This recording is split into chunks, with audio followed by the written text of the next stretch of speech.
Hi! So this is our 3 smart garden, guys. Ayan, this is 3 of them. 3 smart garden, and then I will show you guys here. This one has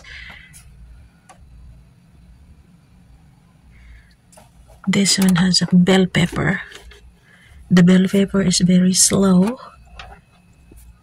Mahina ang ang tubo ng bell pepper, guys. Yan, mahina siya, pero yan.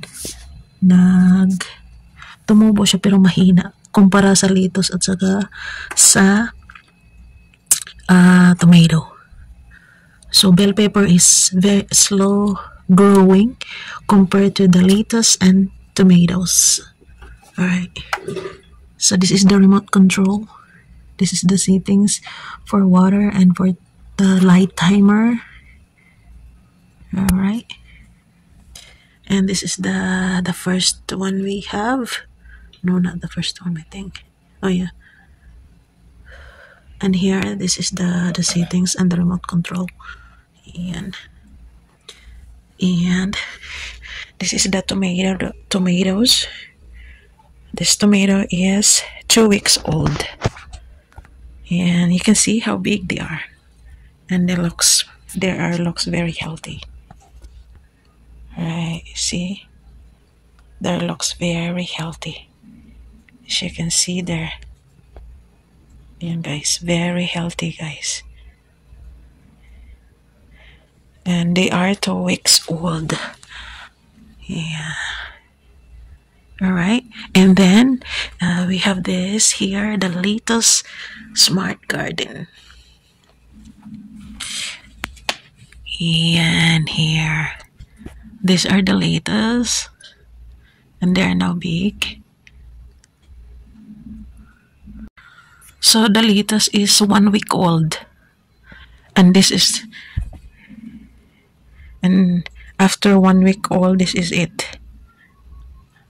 There's 3, 2, and okay, so they're getting big.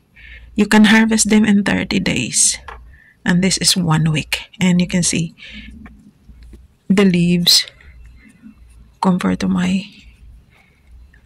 finger. Yeah, so that's our lettuce for 1 week old, and then we have already planted more lettuce here, the seeds, and it's already starting to sprout. Yeah, right there, it's sprouting already. That one is not. Oh yeah, it's starting already. Alright, so, and we have also lettuce here. It's the it's a class project, online class project, and they're growing. That is only regular water, not plant food in it. Only regular water and 2 tissues, facial tissues, in between the seeds. So ayan, guys, that's it for now, and I will update you later. Next video, I will update you about our smart garden, our hydroponic garden. And that's it for now. Thanks. Bye.